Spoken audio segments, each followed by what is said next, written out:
I came to return my mother's ring. Your mother's ring? Why would you bring it to me? Daniel Hayes's voice came out low. My mom said, "This belongs to you," she repeated. Daniel exhaled slowly, his gaze narrowing just slightly. Let me see it. Annie slowly opened her hand. A gold ring rested in her palm. He reached forward, almost without thinking, and picked it up. The metal was warm from her skin, light in his fingers, and yet it carried a weight he hadn't felt in years. He turned it slowly, a faint mark along the inside band. He remembered exactly when it happened. Lena, he murmured under his breath. The air shifted. Daniel. Victoria's voice cut in cleanly. She stepped forward from behind him, her eyes shifting to the ring in his hand, and something cold flickered across her face. Before Daniel could react, she reached out and snatched the ring from his fingers. That doesn't belong here, she said. Daniel's hand remained suspended in the air for a moment, fingers still slightly curled. Give it back, he said quietly. Victoria ignored him. Instead, she turned her attention to Annie, lowering herself just enough to meet the girl at eye level. So, Victoria said smoothly, "You're Lena's daughter." Annie nodded once. Victoria studied her for a second longer than necessary, then tilted her head slightly. "Tell me something," she continued, her tone calm, almost polite. "Why didn't your mother come herself?" A small pause. Then, without raising her voice, "I assumed she had already sold it, to pay for her treatment." Annie's fingers tightened against the hem of her sleeve. "She wanted to come," Annie said quietly. "But she can't." Victoria's brows lifted faintly. "Can't?" Daniel stepped in before Annie could say more. "What do you mean she can't?" he asked, his voice lower now, more focused. "What's wrong with her?" Annie looked at him, then down at the floor for a brief second, as if choosing how much to say. "She's sick," Annie answered. Daniel's jaw tightened. "Sick how?" "She gets tired all the time," Annie said. "And her legs don't work like before. She can't walk far anymore." Daniel felt something press against his chest. "And she sent you?" he asked. Annie nodded. "She said it was important," Annie replied. "She said I had to bring it myself." Victoria let out a soft, controlled breath, straightening as she did. "How touching," she said. Daniel shot her a look. "Victoria," but she turned to him now, her expression sharpening. "What?" she asked, her voice still calm, but no longer soft. "You're concerned?" Daniel didn't answer immediately. Victoria's lips curved slightly, not into a smile, but something colder. "Interesting," she continued. "After all these years, and you still react when you hear her name. That's not what this is," Daniel said. "Isn't it?" Victoria stepped closer, lowering her voice just enough that it didn't carry beyond them. "Because from where I'm standing, it looks like you're standing here holding on to a memory while your wife is right in front of you." Daniel's expression hardened. "You went to her," he said. "I handled a situation," Victoria replied. "You humiliated her. I corrected a mistake." Annie stood very still between them, clutching her hands together. "She brought a picture," Annie said suddenly. Both adults turned toward her. "A picture of my mom. And you," Annie continued, looking at Daniel. "She showed my mother that photo." Daniel felt the words land deeper than anything Victoria had said. "She told my mom she had 2 days," Annie added, "to think and bring the ring back." "And if she didn't?" Daniel asked quietly. Annie hesitated, then answered, "She said things would get worse." Victoria didn't deny it. She didn't need to. Daniel's gaze dropped briefly, then lifted again, this time steadier, colder. "Give me the ring," he said. Victoria held his eyes for a long second. Then, slowly, she placed it back into his hand. "You're still thinking about her," she said. "After everything, after building this life." Daniel didn't respond. "You're standing here, asking about her health," Victoria continued, "while completely ignoring me.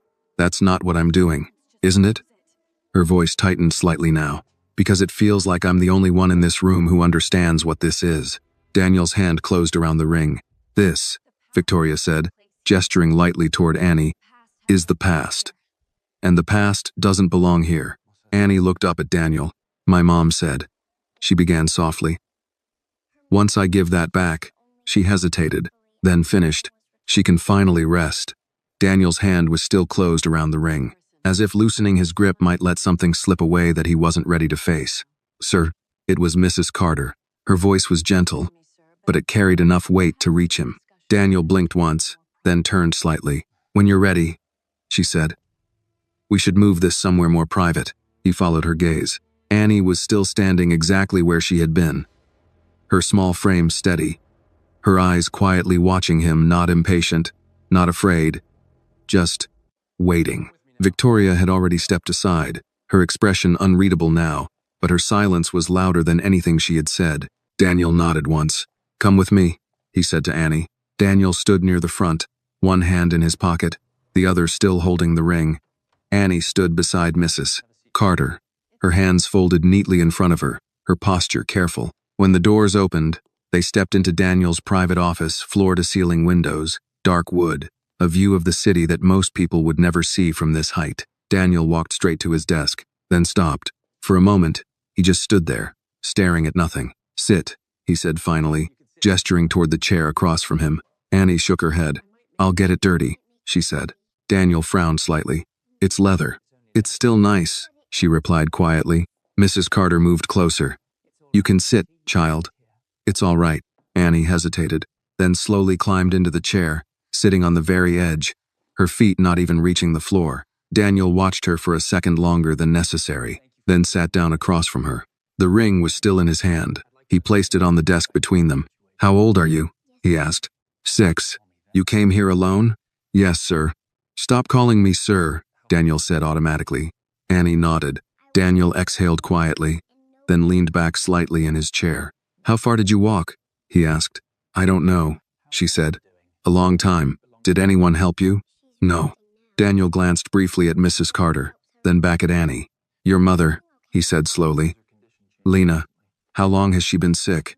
Annie looked at the ring for a moment before answering. "A while." "That's not an answer." She hesitated, then spoke more carefully. "Since last year," she said. "It got worse after winter." Daniel felt something tighten in his chest again. "Has she seen a doctor?" "Yes." "And?" Annie's fingers moved slightly in her lap, pressing against each other. "They said she needs treatment," she replied. Daniel waited. "And?" he pressed. Annie looked up at him this time. "They said it costs too much." If this story touched your heart, take a moment to like this video and share your thoughts in the comments about where you are watching from. And if you believe in stories that stand for truth and justice, don't forget to subscribe to the channel so you never miss what comes next. Daniel leaned back, his jaw tightening. "What kind of treatment?" he asked. Annie shook her head. "I don't know the name," she said. "But she gets very tired. And sometimes she can't breathe right. And her legs, they don't listen to her anymore." Daniel closed his eyes for a brief second. "And she still refused to sell this?" he asked, nodding toward the ring. Annie looked at it too, then nodded. "She said it wasn't just gold," Annie replied. "What did she say it was?" Annie's voice softened. "A promise." Daniel looked away. "She should have sold it," he said quietly. Annie didn't respond right away. Then, "She said some things aren't meant to be saved like that," Annie answered. Daniel let out a slow breath. "That's not how the world works. It is for her," Annie said. Mrs. Carter stepped forward slightly. "Would you like something to eat?" she asked Annie gently. Annie shook her head. "I already ate," she said. Daniel's eyes flicked back to her. "What did you eat?" "A sandwich." "When?" "Before I came. That was hours ago." Annie didn't argue, didn't correct him. She just looked down at her hands again. Daniel stared at her for a moment, then reached for the phone on his desk. "Send something up," he said. Simple. He hung up before anyone could respond. Annie shifted slightly in the chair. "I don't need. I didn't ask what you need," Daniel said. Annie went still. "I want to understand something," he said, his voice more controlled now. "Your mother knew who I was. She knew where I worked. Why didn't she come to me before?" Annie didn't answer immediately. She thought about it, really thought, then said, "She said you had your life." Daniel frowned. "What does that mean?" She said, "She wasn't part of it anymore." The words landed clean. Daniel's fingers curled slightly against the desk. "And now she sends you?" he asked. Annie shook her head. "No," she said again. "She didn't want to." "Then why are you here?" Annie looked at the ring, then back at him. "Because someone told her she had to give it back," she said. Daniel's expression darkened. "And she believed that?" "She believed it would stop trouble," Annie replied. Daniel let out a short, humorless breath. "You don't know anything about me." Annie shrugged slightly. "My mom said people show who they are when they don't have to be nice," she said. Daniel stared at her for a long moment, then looked away. A knock came at the door. Mrs. Carter opened it just enough to take the tray sandwich, fries, a glass of milk. She placed it gently on the table beside Annie. "Go on," she said softly. Annie hesitated, then slid off the chair and moved to the table. She sat down carefully and began to eat. Daniel watched her without meaning to, watched the way she broke the sandwich in half, set one piece aside. "For later?" he asked. Annie nodded. "In case?" she said. Daniel looked away quickly. He reached for the ring again. Daniel closed his hand around the ring, tighter this time. And for the first time in years, Daniel Hayes began to realize this situation wasn't something he could simply fix with money. Daniel didn't return to his desk after Annie finished eating. He stood by the window instead, hands in his pockets, looking down at a city that suddenly felt unfamiliar. From this height, everything always made sense. Movement was predictable, people were patterns, problems had solutions, clean, measurable, controlled. But behind him, a 6-year-old girl sat quietly in his office, folding a napkin with careful precision, as if she had been taught that even small things mattered. Daniel could hear the faint rustle of paper, then silence again.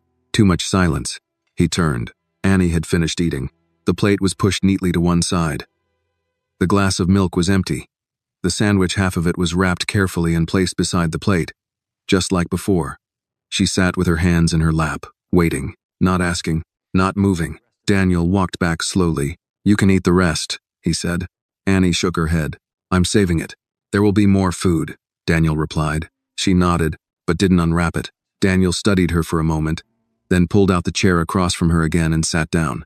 The ring was still in his hand. He placed it on the table this time, closer to her. "If your mother needed money," he said, choosing his words carefully, "she could have come to me." Annie didn't look at the ring. She said no. Daniel frowned. "No?" She said she didn't want anything from you. The answer came without hesitation, like it had been said before, more than once. Daniel leaned back slightly. "That doesn't make sense." "It did to her," Annie replied. Daniel's eyes narrowed. What exactly did she say? Annie thought for a second, then answered, slowly, like she was repeating something important. She said, "I made my choices. He made his. That's where it ends." The words hit harder than Daniel expected. He looked away again, to the edge of the table, to the city beyond the glass, anywhere but the child in front of him. "And yet," he said quietly, "she kept the ring." Annie's gaze finally dropped to it. She said it reminded her of who she used to be. Annie answered. Daniel's fingers tightened slightly against the armrest. "And who was that?" Annie hesitated, then said, "Someone who believed in promises." Silence, not empty, heavy. Daniel reached for the ring again, turned it slowly between his fingers. "You said someone came to your house," he said. "After that, what happened?" Annie's posture shifted slightly. Not fear, but something close. "My mom got very quiet," she said. Daniel didn't interrupt. "She held the picture for a long time," Annie continued. "Then she put it away." "Did she say anything about me?" Annie nodded. She said, "You wouldn't remember." Daniel's grip on the ring tightened. "She said that?" he asked. "Yes." Daniel let out a slow breath through his nose. "That's not true," he said. But even as the words left him, they didn't sound convincing. Annie looked at him, not accusing, not doubtful, just watching. "She also said," Annie added softly, "that remembering wouldn't change anything." That one stayed. Daniel leaned forward, resting his forearms on the table. "What about your father?" he asked. The question came more abruptly than intended. Annie blinked, then looked down. "I don't know him," she said. Daniel paused. "She never told you?" Annie shook her head. She said it didn't matter. Daniel sat back again. A quiet tension settled into his shoulders. "Does it matter to you?" he asked. Annie didn't answer right away. She looked at the table, at her hands, at the edge of the napkin she had folded so carefully. Then she said, "I have my mom." The answer was simple, complete. Daniel nodded slowly. Of course, that was enough for her. It had to be. Another silence stretched between them. This one longer, more complicated. Daniel glanced at Mrs. Carter, who had remained quietly near the door, observing without intruding. "Have someone check on the address she came from," he said. Mrs. Carter nodded. "Yes, sir." Annie looked up. "You're going to my house?" she asked. Daniel shook his head slightly. "No." A pause. "Not yet." Annie seemed to accept that. She reached for the wrapped half of the sandwich and adjusted it slightly, making sure it was secure. Daniel watched the movement. Small, careful, deliberate. "You don't have to go back today," he said. Annie froze for a second, then looked up. "I have to," she replied. "Why?" "My mom will worry." Daniel exhaled quietly. "She sent you out alone." "She didn't want to," Annie said quickly. "I told her I could do it." Daniel tilted his head slightly. "You convinced her?" Annie nodded. "I said I'm strong." There it was again. That word. Strong. From a child who should have been worrying about school, toys, friends, not hospital visits and promises and debts. Daniel leaned back in his chair, studying her more closely now. "You shouldn't have to be," he said. Annie didn't understand. Or maybe she did but chose not to respond. Instead, she asked, "Can I go now?" The question was quiet, respectful, but it landed harder than anything she had said before. Daniel didn't answer immediately. He looked at the ring, at the girl, at the space between what had been and what was standing in front of him now. "You came all this way," he said slowly. "And that's it?" Annie frowned slightly. "I gave it back." "That's not what I meant." She tilted her head, confused. Daniel pressed his lips together briefly, then said, "You don't want anything?" Annie shook her head. "No." "Not even help?" "No." "Why not?" Annie looked at him the same way she had in the lobby, steady, certain. "Because that's not why I came." Daniel stared at her for a long moment, then asked, "Then why did you come, Annie?" She glanced at the ring one last time, then back at him. "So my mom can rest," she said. The answer was the same. But now, it meant more. Daniel leaned back slowly. His mind was moving faster now, connecting pieces he hadn't wanted to look at before. A sick woman, a child walking alone across the city, a ring that had survived everything else, and a past that refused to stay buried. "You're not going anywhere tonight," he said. The words came out before he could reconsider them. Annie blinked. "What?" "You're staying here," Daniel repeated. She shook her head immediately. "I can't." "You can." "My mom. We'll call her." Annie hesitated, then shook her head again. "She doesn't have a phone." Daniel's expression tightened. "Then we'll find another way." Annie looked uncertain now. For the first time since she arrived. "I have to go home," she said softly. Daniel leaned forward. "No," he said. Not harsh, not loud, but firm. Final. Annie stared at him. And for the first time, she didn't have an answer, because something in his voice had changed. Something that wasn't about control, or power, or money. Something else. Something she hadn't expected. Daniel picked up the ring again, closed his hand around it, and realized this was no longer just about returning something. It was about everything that had never been finished. And for the first time in years, he wasn't walking away. Victoria didn't leave. That was the first thing Daniel noticed. Even after Annie's voice faded into silence, even after the decision had been made, spoken clearly, firmly, Victoria remained exactly where she was. Still, watching, measuring. "You're not going anywhere tonight," Daniel had said. And now the weight of those words lingered in the room like something alive. Annie sat very still in her chair, her small hands pressed together in her lap, eyes fixed somewhere between the ring and the edge of the table. "I have to go home," she repeated softly. Daniel didn't raise his voice. He didn't need to. "We'll make sure your mother knows you're safe," he said. "She'll be alone," Annie replied. The words weren't dramatic. They weren't pleading, but they landed harder than anything else she had said. Daniel felt it sharp, immediate. "Mrs. Carter stepped in gently. "We can send someone to check on her, child." Annie looked at her, not convinced. "She doesn't like strangers," Annie said. Daniel leaned forward slightly. "She won't be alone," he said. "Not tonight."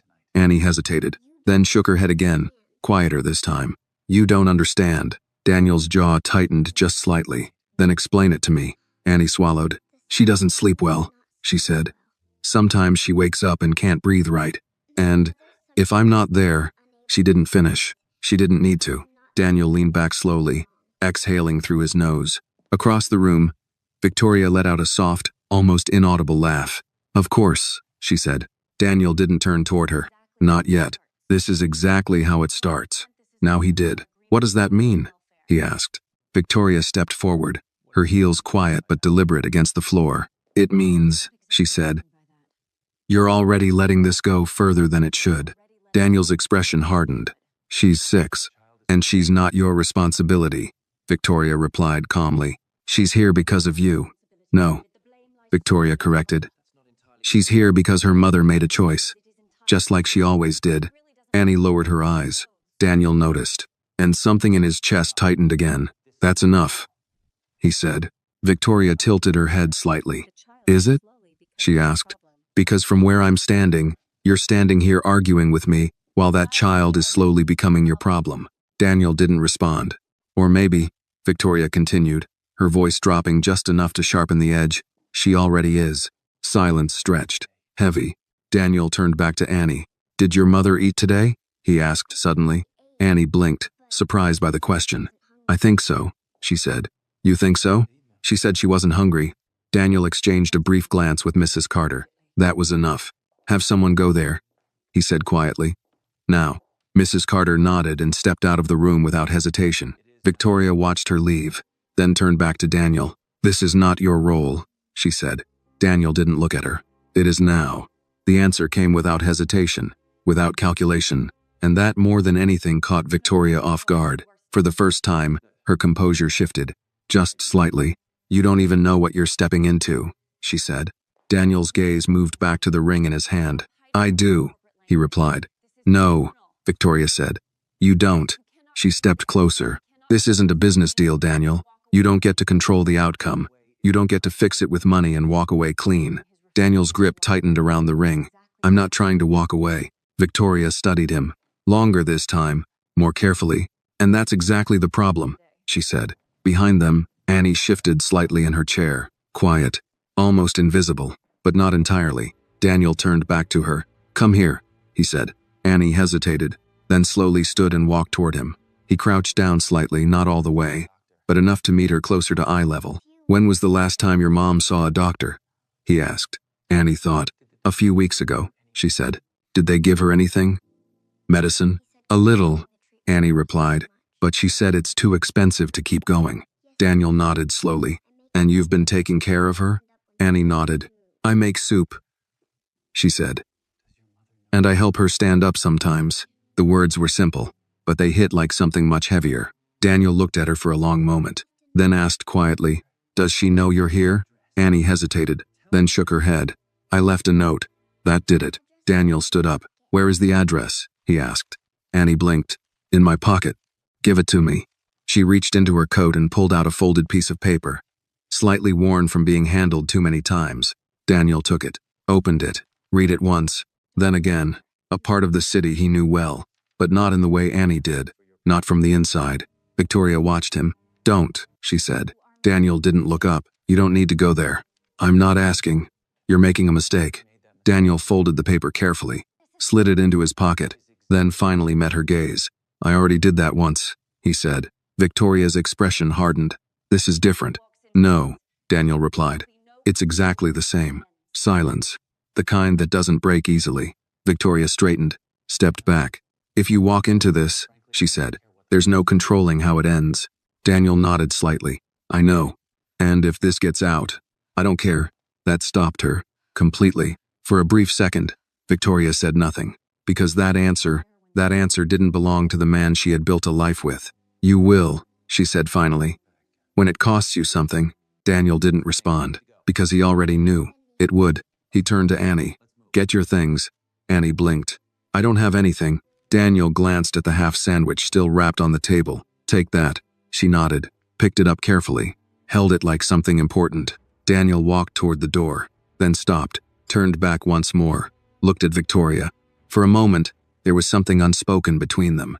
History, power, control, and something else. Something beginning to crack. I'll be back, he said. Victoria didn't answer. She just watched him, watched as he opened the door, watched as Annie followed him, small, quiet, but no longer alone. And as the door closed behind them, Victoria Hayes stood in the silence of the office and realized something she hadn't expected. For the first time, she was no longer the one in control. The elevator doors closed with a soft, final sound. Daniel didn't press the button immediately. For a brief second, he just stood there, staring at his own reflection in the mirrored wall-sharp suit, controlled posture. A man who had spent decades mastering the art of distance. Beside him, Annie stood quietly, clutching the wrapped half sandwich in both hands like it mattered more than anything else she owned. Do you get in elevators often? Daniel asked. Annie shook her head. No. He nodded once and pressed the button for the underground garage. The descent was smooth, silent, too quiet. You're not afraid? He asked after a moment. Annie looked up at him. I was, she said. Before? She nodded. And now? Annie thought about it, then said, I think you're trying to help. Daniel didn't respond, because he wasn't sure if that was true yet. The doors opened. The garage stretched out beneath them, concrete, polished. Rows of black cars lined like obedient soldiers. Daniel led the way without looking back. Annie followed. His driver, Thomas, was already standing beside the car, door open, posture straight. Sir, Thomas greeted. Daniel nodded once. We're heading downtown, he said, then paused. I'll give you the address. Thomas glanced briefly at Annie, just once, then back at Daniel. No questions? Yes, sir.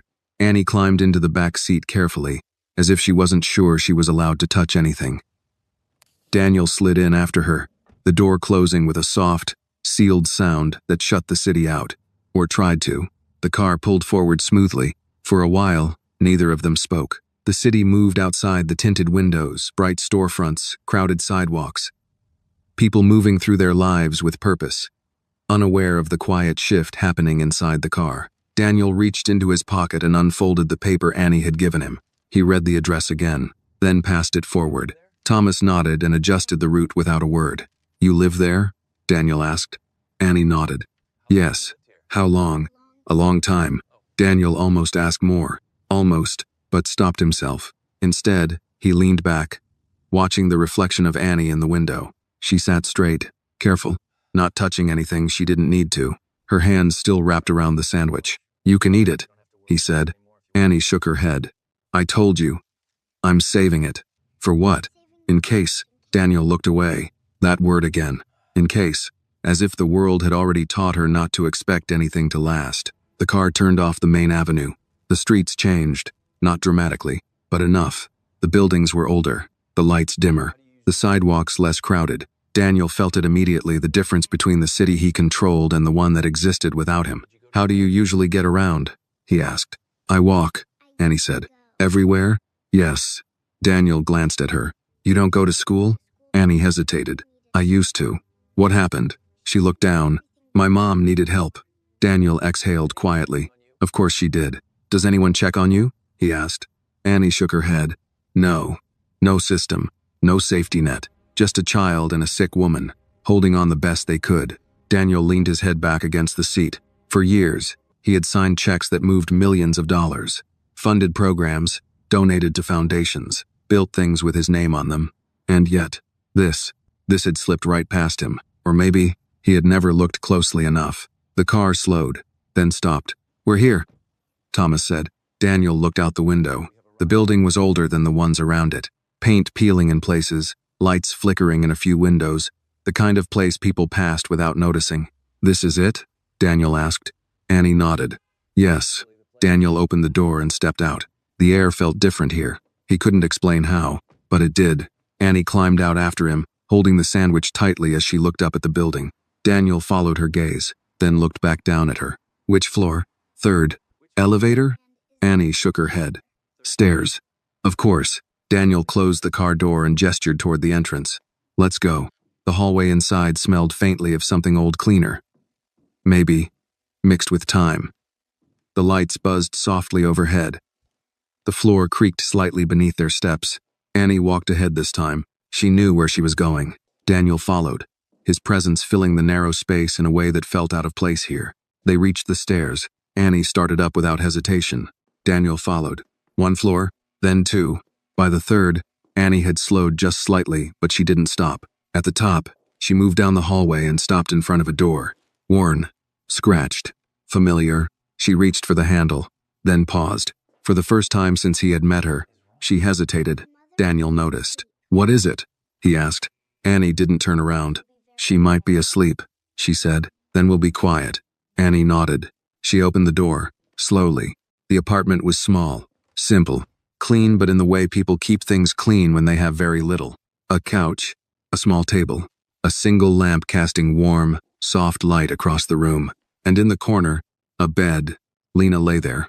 Still, too still. Daniel felt it before he fully understood it. That same pressure in his chest. Stronger now. Annie stepped inside quickly. "Mama," she called softly. No answer. She moved closer. "Mama, I'm back." Still nothing. Daniel stepped in behind her, his gaze fixed on the figure in the bed. Something wasn't right. He knew it. Before Annie did, but not by much. Annie reached the bed, touched her mother's arm. "Mama?" A small pause. Then, a breath. Shallow, weak, but there. Annie let out a quiet exhale, relief flickering across her face. "She's sleeping," she whispered.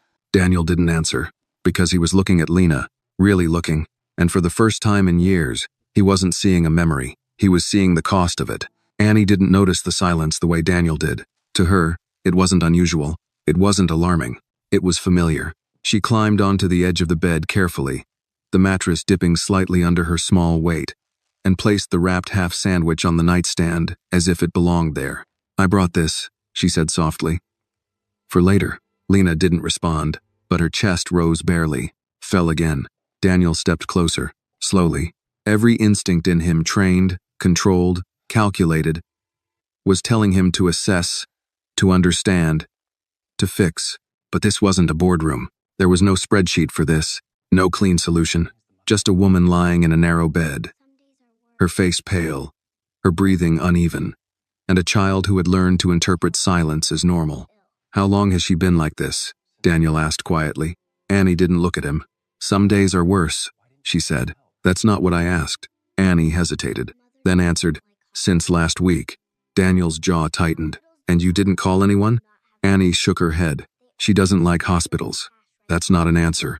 "She said they don't help if you don't have money," Annie replied. There it was again. Simple, direct, unarguable. Daniel exhaled slowly and stepped closer to the bed. He looked down at Lena, really looked this time. Her hair was thinner than he remembered, her face sharper, the softness replaced by something worn down over time. But even now, even like this, he could see her, the woman from years ago, the one who had laughed too easily, the one who had believed him when he said things he had no intention of keeping. "Lena," he said. The name felt unfamiliar in his mouth, like it didn't belong to him anymore. For a moment, nothing. Then, a faint shift. Her brow tightened slightly. Her lips parted. "Daniel?" The voice was barely there, but it was enough. Annie's head snapped up. "Mama?" she said quickly. "I'm here." Lena's eyes opened slowly, heavy, struggling. It took her a second to focus, to understand what she was seeing. First Annie, then Daniel. The recognition came in pieces. Slow, painful, real. "You," she whispered. Daniel didn't move, didn't step back, didn't step forward. He just stood there. "Yes," he said quietly. Lena let out a weak breath. Not quite a laugh, not quite anything else. "You're late." The words weren't angry. They weren't sharp. That made them worse. Annie looked between them, confused. "Mom, I gave it back," she said quickly. "The ring." "Just like you said." Lena's gaze shifted to her daughter, softened. "Of course you did," she murmured. Then back to Daniel. "You didn't have to come." Daniel's throat tightened. "She shouldn't have come alone," he said. Lena closed her eyes briefly. "I didn't want her to," she replied. "But she's stubborn." "I'm strong," Annie corrected quietly. A faint smile touched Lena's lips. "Yes," she whispered. "You are." Daniel looked at Annie, then back at Lena. "She walked across the city," he said. "By herself." Lena's expression didn't change. "I know." "You know?" "She told me she could do it." Daniel stared at her. "You let her go?" Lena's eyes opened again, tired, but steady. "I trusted her." "That's not trust," Daniel said, his voice tightening. "That's what?" Lena interrupted softly. He stopped, because he didn't have a word that didn't sound like judgment, and she didn't have the strength for that. Silence settled, thicker now, more personal. Annie shifted slightly on the bed, watching both of them. "I did it right," she said, looking at Lena. "I gave it back." Lena nodded slowly. "I know." Annie hesitated, then asked, "Does that mean everything is okay now?" The question hung in the air, fragile, dangerous. Lena looked at Daniel, not with anger, not with expectation, just truth. "That depends," she said quietly. Daniel felt it again. That pressure, that weight, the one he couldn't calculate his way out of. "I didn't come for the ring," he said. Lena's lips curved faintly. "No," she replied. You came because you saw it. Daniel didn't deny it, because it was true. Annie looked between them again, trying to understand something she hadn't been told. Mama, she said softly, why didn't you ever tell me about him? Lena was quiet for a moment. Then she reached for Annie's hand. I told you what mattered, she said. But he made his choices, Lena said gently. And I made mine. Daniel looked down. The words were familiar, too familiar. And Annie? He asked quietly. Was she part of that choice too? The question landed, hard. Lena's gaze sharpened just slightly. She was never a mistake, she said. I didn't say she was. You didn't have to. Silence again. But this time, it wasn't just heavy. It was loaded. Years of it. Unspoken. Unresolved. Annie squeezed her mother's hand. I'm here, she said softly. Lena looked at her, then back at Daniel.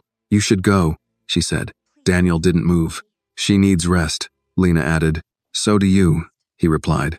I've had worse days. Daniel's jaw tightened. That's not the point. No, Lena said quietly. It never was. Another pause. Longer this time. Then Daniel stepped closer to the bed. Not too close, but closer than before. I'm getting a doctor, he said. Lena shook her head. No, that's not a suggestion. It is to me. Daniel's voice hardened. You need treatment. And you think I don't know that? Lena asked. Her voice didn't rise, but it cut, clean, precise. I know exactly what I need, she continued, and I know what it costs. Daniel didn't respond, because he knew too, and for the first time, money didn't feel like power. It felt like something else. Too late. Annie looked between them. Mom, she said. Maybe we should. It's all right, Lena said gently, squeezing her hand. Then to Daniel, you don't get to fix this. The words landed, final, but Daniel didn't step back, not this time. Watch me, he said quietly. Lena held his gaze. For a long moment, then, something shifted. Not acceptance, not forgiveness, but something close to exhaustion. Annie leaned slightly against her mother. I'm tired, she whispered.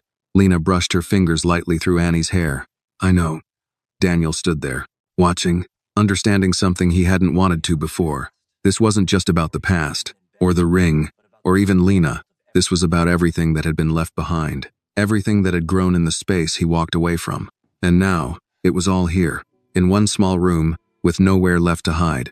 Daniel straightened slightly, then said, I'm not leaving, not tonight, not this time. And for the first time, no one argued.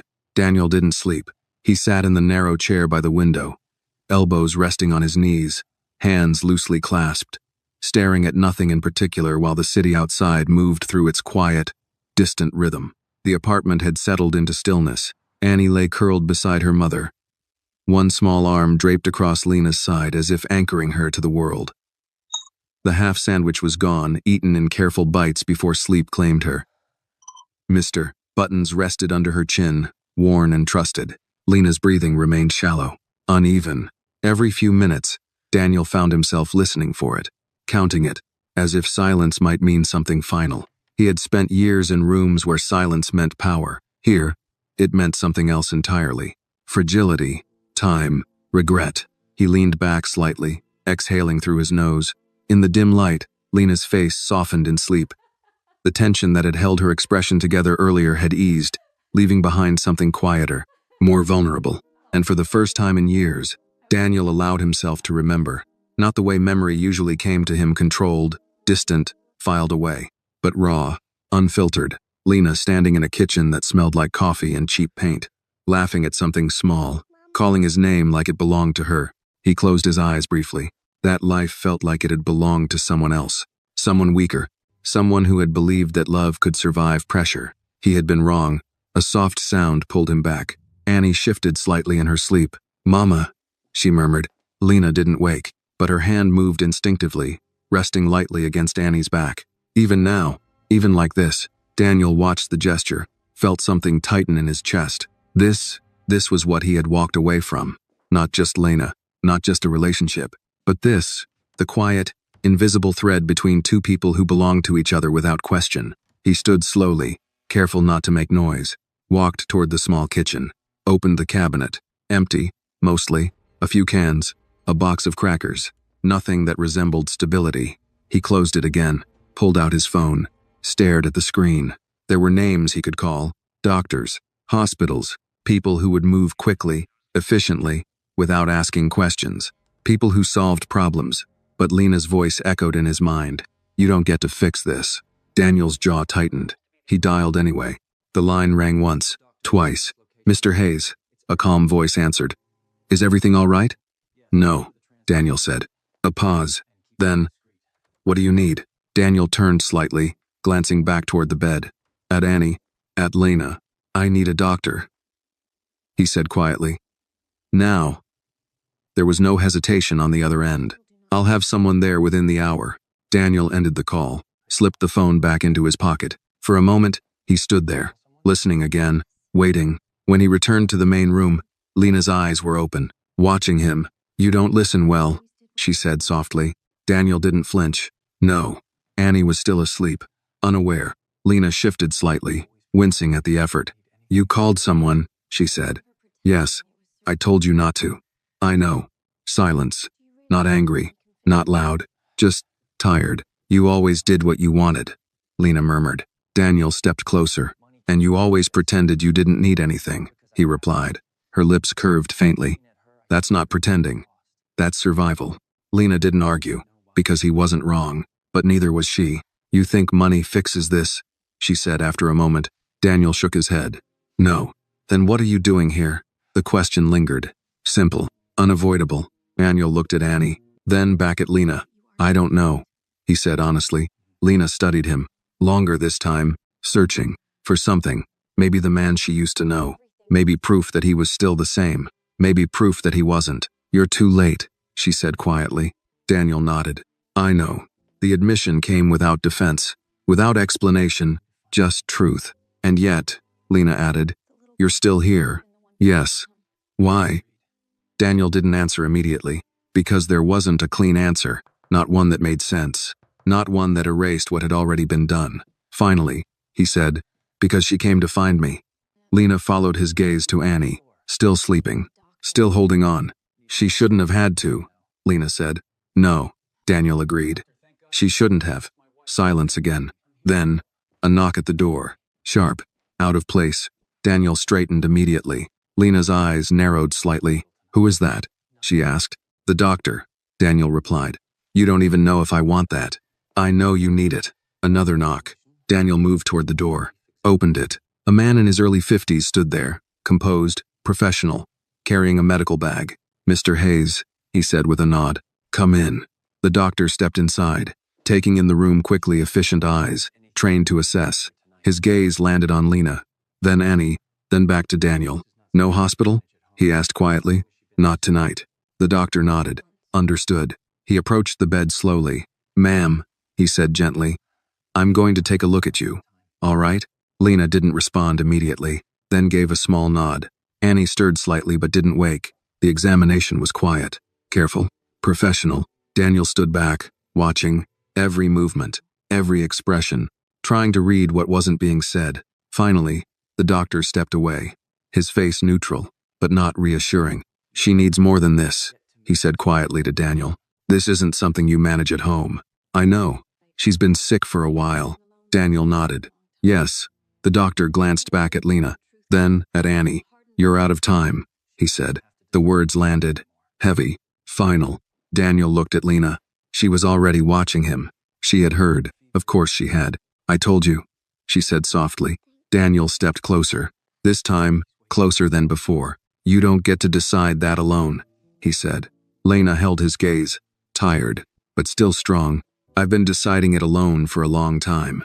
Daniel didn't look away. Not anymore. The room fell silent again. But something had changed.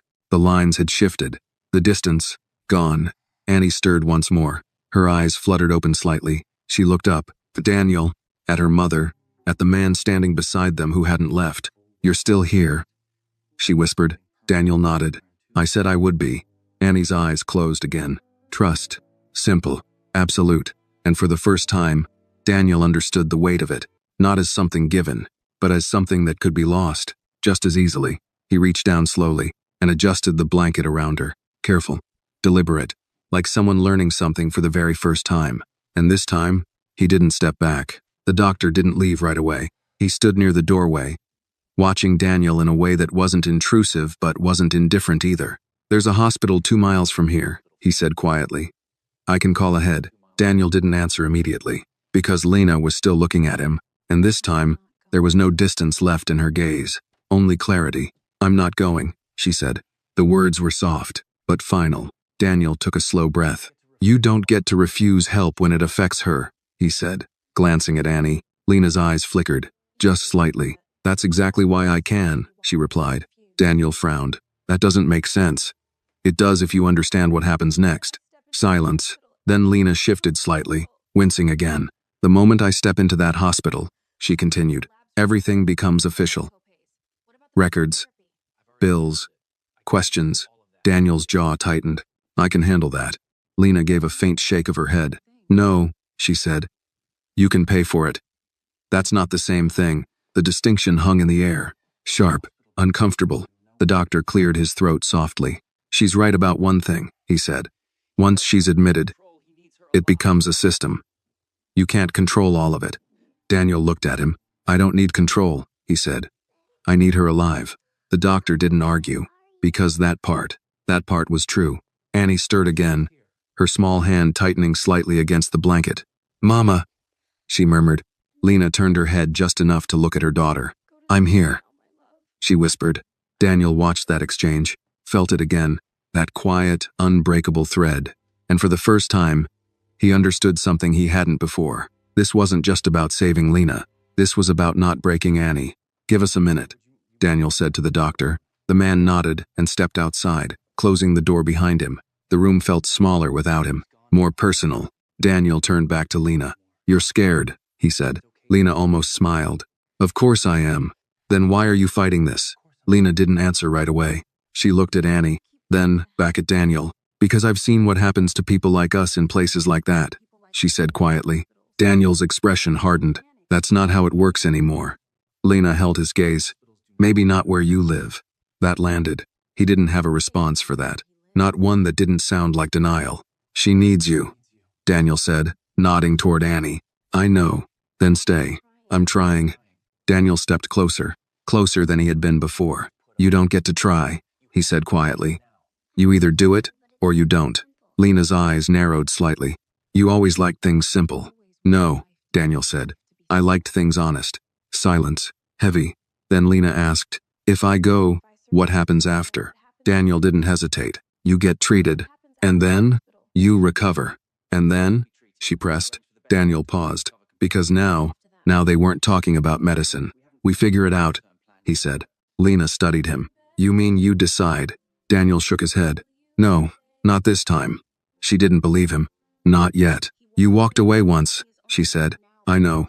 And now you're here because a 6-year-old showed up at your door." Daniel didn't deny it. "Yes.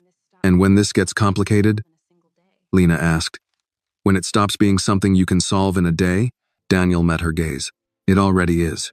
That answer shifted something, just slightly. Annie moved again, blinking her eyes open. She looked at both of them, then whispered, "Are we going somewhere?" Daniel knelt beside the bed. "Maybe," he said. Annie frowned slightly. "Mama doesn't like hospitals." "I know." Annie looked at Lena, then back at Daniel. "Will she be okay if we go?"